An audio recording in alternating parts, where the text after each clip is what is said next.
اگر نجات چاہتے ہو تو اپنی زبان کو قابو میں رکھو، یہ پہلی چیز فرمائی۔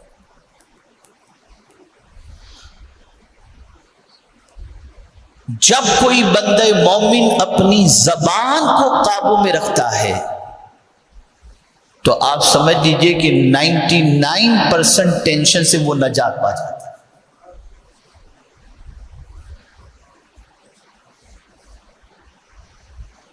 رسول گرامی وقار صلی اللہ تعالی علیہ وسلم نے ارشاد فرمایا، من صمت فقد نجا، جو چپ رہا اس نے نجات پائی۔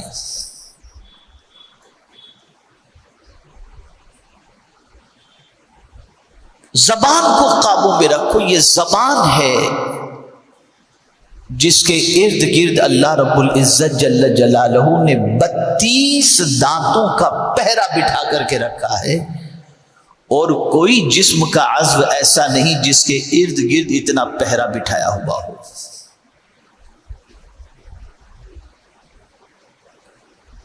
یہ زبان بلندی پر بھی لے جاتی ہے اور یہ زبان پستی کی طرف بھی لے جاتی ہے۔ یہ زبان عزت بھی دلا دیتی ہے اور یہ زبان ذلت بھی دلا دیتی ہے۔ یہ زبان کسی کا دل دکھا بھی دیتی ہے اور یہ زبان کسی کا دل خوش بھی کر دیتی ہے۔ الترغیب والترہیب کے اندر ایک حدیث مبارکہ موجود ہے، آقا کریم صلی اللہ تعالی علیہ وسلم ارشاد فرماتے ہیں، اگر کسی شخص کا بچہ گم ہو جائے، کسی عورت کا بچہ گم ہو جائے یا انتقال کر جائے، اور اگر کوئی شخص اس عورت سے یہ کہے کہ مائی غم نہ کر، تیرا کھویا ہوا بچہ تجھے مل جائے گا، یا انتقال ہو گیا تو کہے مائی غم نہ کر، اللہ تیرے بچے کو جنت عطا فرمائے گا، سرکار صلی اللہ علیہ وسلم ارشاد فرماتے ہیں، اس تسلی کے جملے کہنے والے کو اللہ قیامت میں جنت کا لباس عطا فرمائے گا، جنت کا لباس۔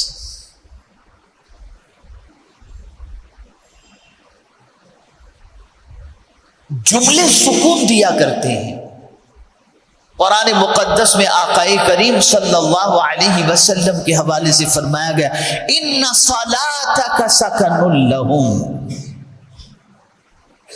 بے شک آپ کی دعائیں ان کے دل کو سکون عطا کرتی ہیں۔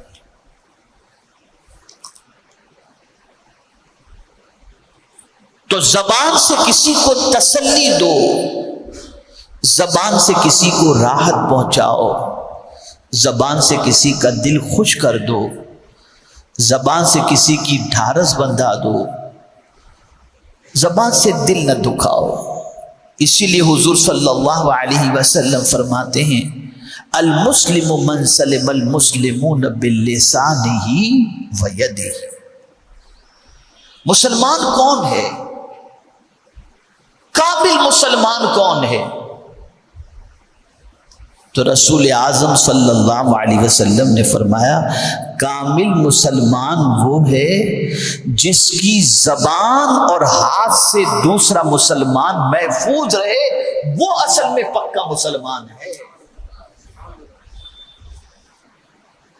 لسان کا ذکر پہلے کیا اور ہاتھ کا ذکر بعد میں کیا۔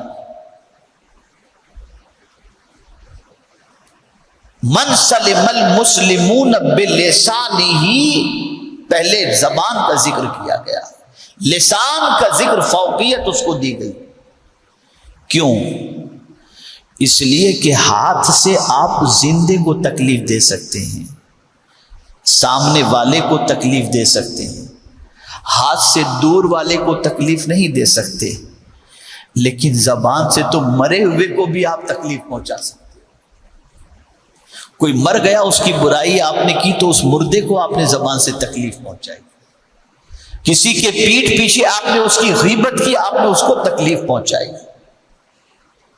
تو زبان ایسی چیز ہے جس سے سامنے والے کو بھی تکلیف پہنچتی ہے، پیٹھ پیچھے والے کو بھی تکلیف پہنچتی ہے، زندے کو بھی تکلیف پہنچتی ہے، مرے ہوئے کو بھی تکلیف پہنچتی ہے۔ تو سرکار نے فرمایا اگر تم پکے مسلمان ہو تو اپنی زبان اور اپنے ہاتھ سے دوسرے مسلمان کو تکلیف نہ پہنچاؤ۔ نماز اپنی جگہ پر، روزے اپنی جگہ پر، حج اپنی جگہ پر، زکوٰۃ اپنی جگہ پر، لیکن آپ نہیں جانتے کسی مسلمان کے دل کو دکھانا یہ کتنا بڑا گناہ ہے۔ سود، ربا، جو 70 گناہوں کا مجموعہ ہے، 70 گناہوں کا مجموعہ، ان میں سے سب سے چھوٹا گناہ یہ ہے کہ کوئی شخص اپنی ماں سے بدکاری کرے، یہ ہے سود۔ مال بڑھانے کے لیے انسان جو سودی کاروبار، سودی لین دین کرتا ہے، الگ الگ نام سے، الگ الگ طریقے سے غیر کی عورت سے زنا کرنا، غیر لڑکی سے زنا کرنا، وہ تو اپنی جگہ پر گناہ ہے ہی، لیکن کوئی بھی غیرت مند بچہ یا بیٹا ایسا نہیں ہوگا جو اپنی ماں سے بدکاری کرنے کے بارے میں سوچے۔ لیکن جب وہ سود کھاتا ہے یا سود دیتا ہے یا سود لیتا ہے یا سودی کاروبار کرتا ہے تو گویا وہ اپنی ماں سے بدکاری کرتا ہے، یہ گناہ ہے۔ کتنا بڑا گناہ ہے نا، کتنا بڑا گناہ ہے۔ لیکن حضور صلی اللہ علیہ وسلم ارشاد فرماتے ہیں سود سے بھی بڑا گناہ یہ ہے کہ کسی مسلمان کا دل تمہاری وجہ سے دکھ جائے،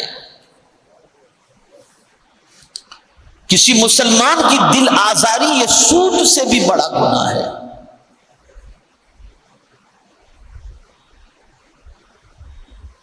تو زبان کو لگام دو، زبان سے بولو تو اچھی بات بولو، وَقُولُوا لِلنَّاسِ حُسْنًا قرآن کہتا ہے۔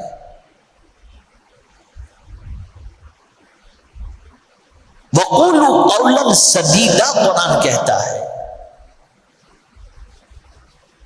تو زبان سے جب بولو تو اچھی بات بولو ورنہ چپ رہو۔ آقا کریم صلی اللہ علیہ وسلم ارشاد فرماتے ہیں جو شخص اللہ اور یوم آخرت پر ایمان رکھتا ہے اس کو چاہیے کہ بولے تو اچھی بات ورنہ چپ رہے، ورنہ چپ رہے۔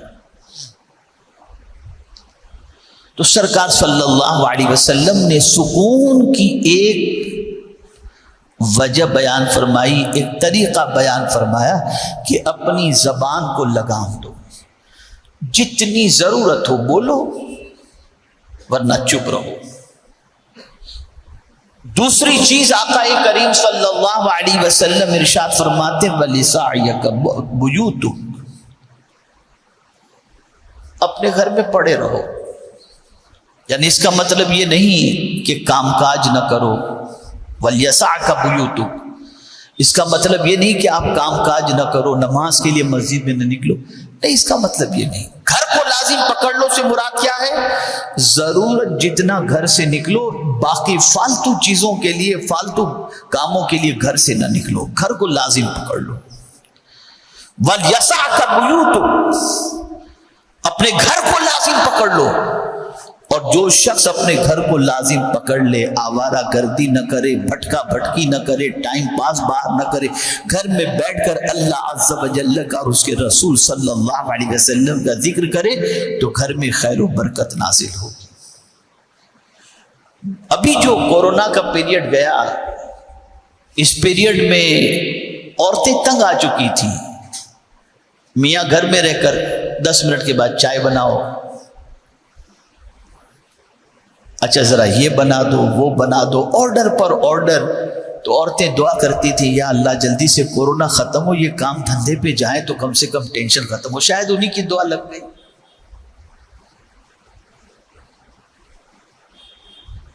اور ہمارے یہاں یہ ہے کہ گھر جائیں تو بچے سسک کر کے، سہم کر کے کنارے پہ گھس جائیں، پلنگ کے نیچے چھپ جائیں۔ اگر ایسا ہوتا ہے تو ہم سمجھتے ہیں ہم بہادر ہیں۔ ہم گھر پہنچے تو ہماری بیوی کی پوزیشن یہ ہو کہ تھر تھر کانپ رہی ہو، یہ ایک مینٹلٹی، یا جائیں تو فوراً ہمارے ہاتھ سے بیگ لے لے، چائے کا ہمیں پوچھے، پانی کا پوچھے، یہ اچھی چیزیں اخلاق ہے۔ یا پہنچتے ہی یہ رکھ دو، یہ لے لو، وہ لے لو، ایسا کرو ویسا کرو، آدمی اس میں اپنی مردانگی سمجھتا ہے۔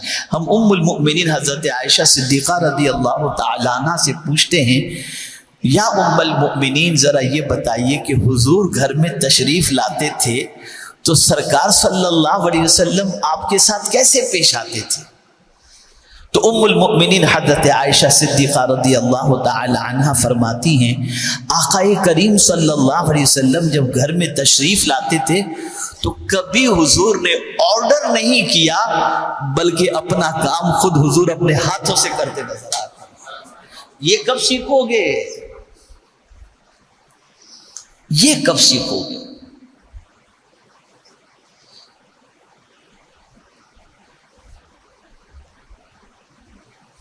میرے پیارے آقا صلی اللہ تعالی علیہ وسلم کے پیارے دیوانوں، یہ رسول گرامی وقار صلی اللہ علیہ وسلم کی عادت۔ اور امہات المؤمنین کے گھر سب قریب قریب تھے، اور رسول اعظم صلی اللہ علیہ وسلم سب کے یہاں روزانہ عصر کے بعد تشریف لے جاتے تھے، اور جن کی باری ہوتی تھی ان کے یہاں رات کو تشریف لے جاتے تھے۔ عام طور پر بیویاں اپنے شوہروں کی شکایت کرتی ہیں، لیکن قربان میرے آقا صلی اللہ علیہ وسلم کی عظمت پر کہ جب ام المؤمنین حضرت عائشہ صدیقہ رضی اللہ تعالی عنہ